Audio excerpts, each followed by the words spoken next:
Então, primeiramente, é uma honra estar aqui com você hoje. E agradeço o convite. Ainda mais por ser Dia dos Professores, né? Então, Hoje é Dia dos Professores. Dia dos Professores, e eu estou entrevistando uma pessoa que eu admiro muito e me inspira a pensar a filosofia também. Obrigado. Bom, agora só fazendo uma explicação rápida aqui sobre como eu separei a entrevista. São 8 perguntas e eu tentei fazer uma ordem histórica. Eu puxei da Antiguidade Clássica 2 perguntas inspiradas, uma em Platão e uma em Aristóteles. Depois, uma pergunta na Idade Média, inspirada em Santo Agostinho. 3 perguntas da Idade Contemporânea ali, uma do Burke, uma do Schopenhauer e uma do Nietzsche. E para terminar, 2 pensadores brasileiros, um é Nelson Rodrigues, que eu sei que você é muito fã, e a outra é Olavo de Carvalho. E no final, um bate-volta de perguntas rápidas. Ok. Então, a primeira pergunta, já que a sua palestra é sobre democracia, ela tem o tema, né, democracia sem utopia. Platão e Sócrates já criticavam a democracia, não é? E atualmente nós vemos políticos que usam a palavra democracia como sendo basicamente uma forma de ser legalzinho, né, de se colocar a favor do povo, de ser uma pessoa, né, que está lutando pelo direito das maiorias. Mas se a gente olha para a história da filosofia, você vê que desde o começo já tinha essa crítica pela democracia. Diante disso, eu gostaria de saber, se fosse para apontar só um problema da democracia, qual que é o maior, mesmo ela sendo, assim, digamos, o melhor entre os piores regimes de se gerir um Estado. Qual o pior problema?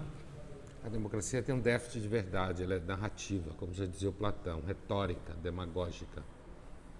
Ela é um regime de quantidades, de votos. E isso significa que quantidades nunca tem a ver necessariamente com qualidades. A democracia, por mais que se fetichize ela sempre depende da mentira, do marketing. Por mais que se esforce para que você tenha uma melhor qualidade, ainda mais com as mídias sociais, as críticas platônicas, que a democracia tende a degenerar em retórica e demagogia, continua sendo verdadeira. Então, o que a gente pode pensar a respeito do político que vem na televisão falar em defesa da democracia? Uns são mais mentirosos que outros. Você olha o percurso do político, vê o que ele se envolveu até agora. Se você tiver tempo, a maior parte não tem nem tempo disso. Então, vota simplesmente pela cara, pela simpatia ideológica, ou porque acha ele bonito, ou porque ele tem um nome legal, ou porque ele vem da cidade próxima da sua. Idealmente, você deveria verificar o histórico, se ele já foi eleito, que partido que ele está relacionado, quem são os parceiros dele de partido, para tentar construir alguma noção de credibilidade. Sim. Não tem muito como ir além disso. Certo. Então, passando agora para uma questão inspirada em Aristóteles. Aristóteles dizia que o homem é um animal político. Não no sentido de política atual, né, de partidos, mas o homem é um ser sociável, precisa de outras pessoas. E ele também tinha aquela ideia de a felicidade como um fim último, alcançar a felicidade, não é? E uma vez alcançada a felicidade, você sempre procura outra forma de alcançar essa felicidade. E eu sempre penso que o homem, atualmente, que está muito envolvido com política, normalmente ele é um homem triste. Normalmente você olha para ele, é um homem que está exausto, né? Que ele está, assim, cansado daquilo e ele não está feliz. Então, assim, comparando esses 2 pensamentos de Aristóteles, o homem como animal político e o homem que busca sempre o fim último da felicidade, você acha que o homem atual, que está envolvido com a política, está sempre ali exercendo a política, ele pode ser verdadeiramente feliz? Eu acho que são 2 questões diferentes. Aristóteles está pensando em democracia. Aristóteles entendia que a escravidão era um dado na natureza. Ele está pensando no mundo onde você só tem homens, basicamente, aristocratas ou similares, discutindo política. Ele está pensando numa sociedade estável, né? Então, ele não está pensando numa sociedade como a nossa, virada de cabeça para baixo, rasgada por mídias sociais. Você tem pesquisas muito recentes, eu penso num livro de um americano chamado Jason Brennan, o livro chama Against Democracy, onde ele mostra que normalmente excessivo debate político degenera as pessoas. Basta ver as mídias sociais. Então, eu acho que essa é outra questão que você faz, ela é muito ampla e ela nos leva a um tema muito distante do Aristóteles, que é o tema da pesquisa empírica em ciência política, que hoje nós temos bastantes dados que mostram, ainda mais com as mídias sociais, que o debate político corrompe as pessoas, porque elas ficam querendo convencer umas às outras. Então, dá para dizer que a pessoa muito envolvida com política, ela é mais triste? Não é uma questão que ela é mais triste, acho que a pergunta não é que ela é mais triste. Eu acho que se ela tem muita expectativa de salvação pela política, então ela será mais triste. E a política nunca traz salvação? Não tem Nada salvação. traz salvação, né? Não tem salvação. Mas a política, a democracia é melhor do que o regime soviético. Regimes A totalitários. democracia liberal é melhor do que o comunismo. Com certeza. O Brasil é melhor que Venezuela e Cuba. Então você tem graus, né, para não dizer que é tudo a mesma coisa. Sim. Mas não acho que a política traga salvação. Ela pode trazer um cotidiano melhor do que outros. Melhor do que outros. Como é melhor viver em Paris do que era em Moscou ou Pequim. Sim. Então, agora vamos passar para a Idade Média, uma pergunta inspirada em Agostinho. Agostinho dizia que o mal não existe, né? Ele é a ausência de bem. Privatio boni. E eu gostaria de saber se você concorda com isso e só da pessoa não ser má, ela já se torna boa? Você acha que uma pessoa, só por ela não ser má, ela já é boa? Você acha que tem como ter essa concepção? Não, acho que o Agostinho, que era um filósofo que estava sempre debatendo com alguém, quando ele constrói o conceito de privatio boni, a preocupação dele é meio que livrar a cara de Deus do mal. Ele já tinha, ele vinha de segundo o que ele mesmo disse, é confirmar que Deus não é o Deus dos maniqueus. Ele fala que ele foi maniqueu, quando ele escreve o livre-arbítrio, ele também está tentando afastar a ideia do Deus maniqueu, que é um Deus mau, e, portanto, o mal seria um princípio ativo ontologicamente constituído. Quando ele fala de privatio boni, ele está querendo dizer que, na verdade, todo ser é bom. E, portanto, o mal é a falta de ser, portanto, Deus é o ser, e é o criador do ser, e Deus não é mal, então o mal não pode ser um ser, ele só pode ser aquilo que está privado de ser, né? Então, agora, eu pessoalmente, sem querer entrar no mérito de se existe uma substância que é o mal, acho que não. Assim como eu não acho que existe uma substância que é o bem, eu não acredito em metafísica. Além do bem e o mal, então. Eu acho que o mal é uma série de comportamentos que tem a ver com certos limites da natureza humana, vaidade, egoísmo, orgulho, inveja. Acho que os pecados capitais são bem empíricos. Por exemplo, você acha que dá para mentir sendo sincero? Nelson Rodrigues já dizia, mintam por misericórdia. Claro que dá. Dá. Então, há uma confusão entre bem e mal, né? É que, assim, são conceitos contextuais, como diria um bom filósofo relativista. É evidente que se você mente demais, as pessoas se sentem mal.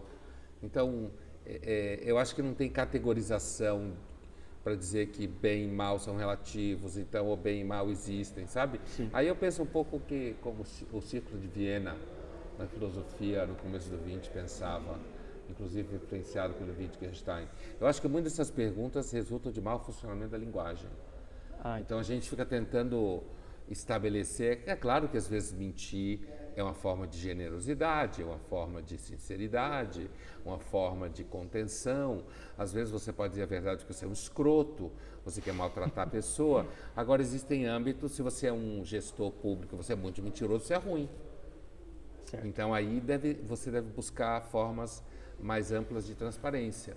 O que eu quero dizer é que eu não acho que exista bem e mal, verdade e mentira para todas as regiões ontológicas da existência. Entendo. Muito bem. Então agora passando já para o período mais moderno, pensando em Burke, no finalzinho do livro Reflexões na França, tem uma frase que me chamou muita atenção. Eu quero ler ela. Aqueles que sabem que a liberdade virtuosa não toleram, aqueles que sabem o que é a liberdade virtuosa, não toleram vê-la arruinada por mentes incapazes apenas porque elas têm palavras pomposas na boca. E a pergunta em si é como ter Burke na universidade, porque eu vejo que na universidade eu aprendo sobre escola de Annales, escola de Frankfurt, que são de pensamentos que tem um cunho bem marxista, mas eu não vejo ninguém falar de Burke. Como que pode ser feito para tirar essa hegemonia esquerdista da universidade? Daqui uns 50 anos. Daqui uns 50 anos. É. Mas Gente continuando com a sua nesse ideia, ritmo... querendo ler Burke, e aí fazendo um grupo de estudo, falando nas mídias sociais sobre Burke, certo? É assim, eu acho que é um pensamento, todo pensamento conservador extremamente complexo, seja Oakeshott, seja Burke, seja qual for.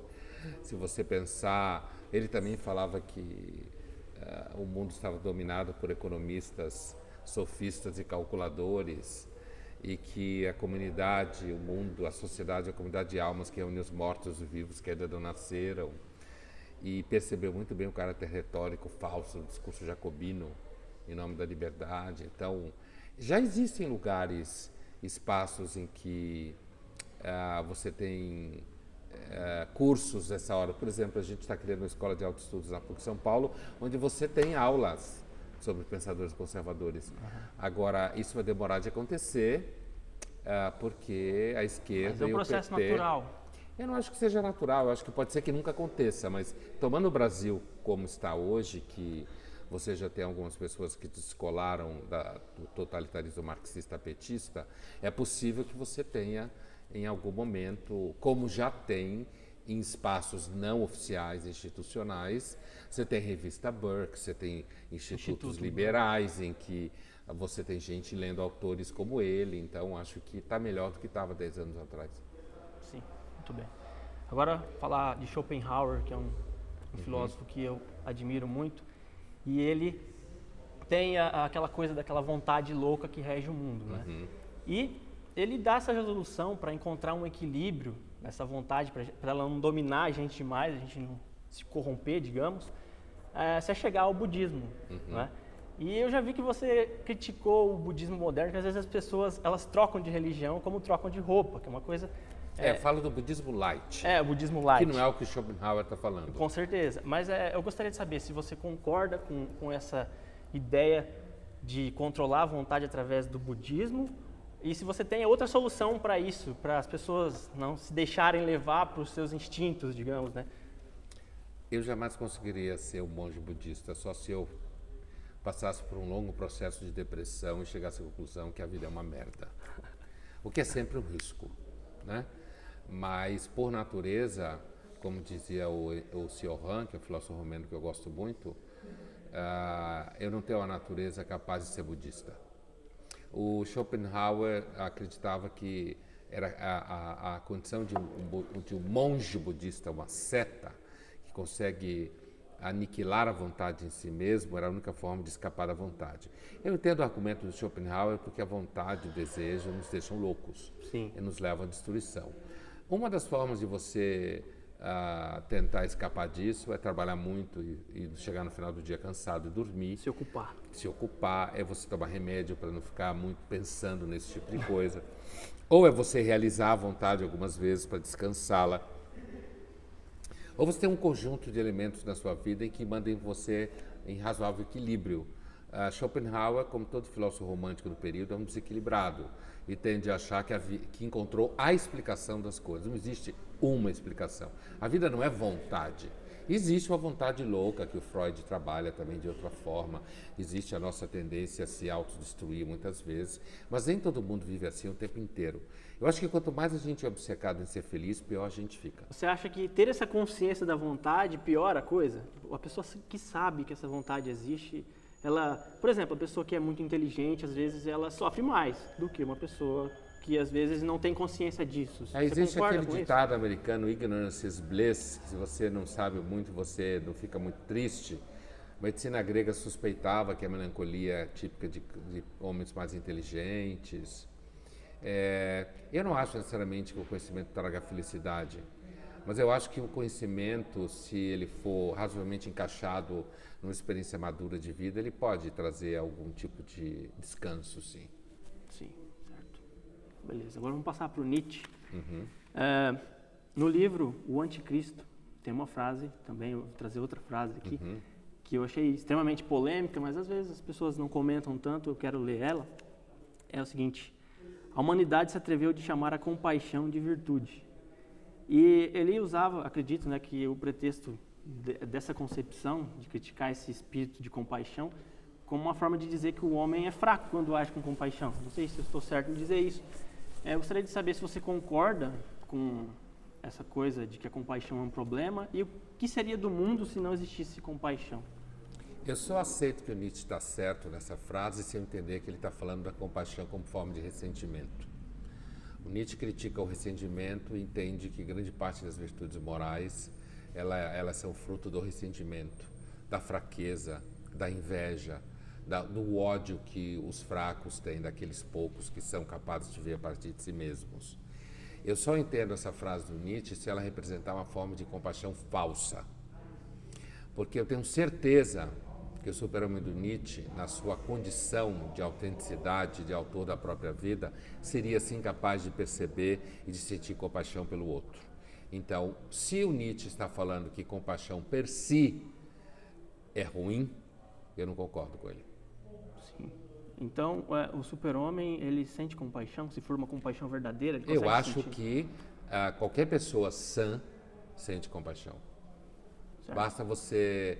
Basta que essa compaixão não signifique que você está se hipotecando a uma expectativa exterior de ser bom, que é o que Nietzsche critica. O Nietzsche critica a grande hipocrisia dos bons, né? E a submissão do ímpeto de vida e do tesão pela vida à expectativa de ser reconhecido moralmente como bom pelos outros. Se essa compaixão não é uma forma de hipoteca da sua própria força de vida, então eu acho que ela não é falsa. Eu acho quem nunca sentiu compaixão nenhuma na vida, um monstro. Então, basicamente, o mundo precisa de compaixão. Sem dúvida, quem não precisa de compaixão? Certo. Então, agora, terminei as 8... não, desculpa, tem mais 2 filósofos brasileiros. Uma do Nelson Rodrigues, que eu já vi até você respondendo essa questão, mas eu gostaria de ver de novo. Nelson Rodrigues diz que o dinheiro compra até amor verdadeiro. Por quê? Sim. Porque o amor verdadeiro tem condições materiais da qual ele depende. Se você botar uma mulher dentro de um carro sem ar-condicionado e botar ela no trânsito 10 horas, provavelmente ela vai te amar mais difícil do que se você colocá-la dentro de uma business class indo para Paris passar uma semana. Não é garantia, ela pode achar você um babaca, se você de fato for um babaca, mesmo na business class, você poderá ser um babaca. Mas as condições materiais de todo o afeto existem. E, portanto, o que eu acho brilhante na frase do Nelson é porque todos aqueles que se revoltam contra ela são canalhas. As pessoas, elas olham essa frase assim, né? O que é isso? São canalhas que querem dizer que não, comigo o dinheiro não compra. É um politicamente correto, né? Eu acho que é o politicamente correto canalha, 2 vezes pior. Nossa. Então, agora Olavo de Carvalho, pensando no Olavo de Carvalho, ele, no seu livro A Filosofia e Seu Inverso, ele discorre um pouco sobre uma das coisas que Sócrates fazia, que era perguntar para as pessoas, quem é você? É uma pergunta quase que inconveniente, né? Porque normalmente as pessoas, elas não sabem responder, quem é você? E fica aquele clima ruim. Então, eu te pergunto, por que é tão difícil responder quem é você? E também te fazer essa pergunta inconveniente, quem é você? Eu nunca me faço essa pergunta. Eu faço terapia há mais de 30 anos. E lá eu fico lidando com problemas concretos da minha história, né? É claro que eu abandonei a medicina para fazer filosofia. Nesse movimento eu estava tentando ser eu mesmo, supostamente. Eu acho que às vezes a pergunta quem é você pode ser superestimada, né? Você pode passar a vida inteira sem ficar se perguntando isso, se você tiver uma razoável sorte, um razoável amadurecimento.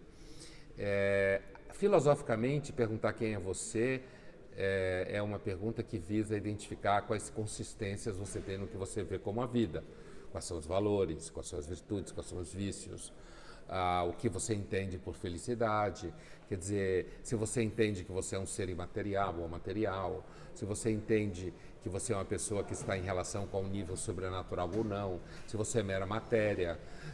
Porque na antiguidade Sócrates não entendia quem é você. Eu sou filho da minha mãe que tem traumas psicológicos. Essa é uma questão muito contemporânea, né? Ele estava muito mais pensando o homem como substância universal do que como sujeito com taras psicológicas e conscientes. Eu acho que a pergunta quem é você hoje pode se transformar numa grande punheta mental. Alguém pode passar a vida inteira se perguntando quem é você e nunca responder, né? É claro que há momentos em que me perguntar quem sou eu me ajuda a talvez tomar certas decisões, saber exatamente o que eu quero. E, portanto, acho que a pergunta tem, sem dúvida nenhuma, alguma validade. Certo, é uma pergunta difícil, né, de se responder. Bom, então agora, aquele bate e volta, finalizando aqui, gostaria que você indicasse um livro escrito antes de Cristo, se fosse para escolher só um. A Bíblia. A Bíblia? Claro. A Bíblia é um livro incrível, não é? Antes de Cristo, a Bíblia hebraica. Certo. Especificamente Eclesiastes. Eclesiastes. Dentro da Bíblia. Certo. Um livro escrito na Idade Média. Um livro escrito na Idade Média? Depende do período que você chamar Idade Média, mas se a gente pensar no século, tirando Agostinho da Idade Média, porque ele é antiguidade tardia, eu recomendaria O Espelho das Almas Simples e Inadificadas, Marguerite Porret, século XIV. Mística queimada, como herege. Legal. Um livro escrito entre o Renascimento e a Modernidade. Um livro escrito entre o Renascimento e a Modernidade, Pensamentos de Pascal, 17. Um livro dos últimos 100 anos. Mal-estar na civilização, do Freud. Legal. Uma virtude. Generosidade. Uma música inesquecível. As rosas não falam, simplesmente as rosas exalam o perfume que roubam de ti. Quem canta? A última versão acho que foi feita pelo Fagner, mas é do Cartola. Certo. Uma frase. Uma frase? Qualquer uma. Sioran, o que eu sei aos 40, sabia aos 20. 40 longos anos de um trabalho inútil de verificação. Legal. E agora essa aqui você responde se você quiser, porque é uma pergunta bem difícil. Deus está morto? Se Deus existe, é óbvio que ele nunca morreu. Porque Deus é eterno. Eu não acredito em Deus, mas eu sou um ateu não praticante. Então eu não fico pregando ateísmo e acho que talvez eu possa estar errado, assim como aqueles que acreditam em Deus. Eu nunca fui uma pessoa de fé ou nunca fui uma pessoa religiosa. Mas evidentemente a frase Deus está morto só se for simbolicamente representando que Deus nunca existiu e a crença nele acabou. Agora, se ele existe, ele não pode morrer, ele é imortal. Então é isso. Muito obrigado. Obrigado você. Obrigado. Prazer. Boas Prazer perguntas. todo meu. Oi? Boas perguntas. Obrigado.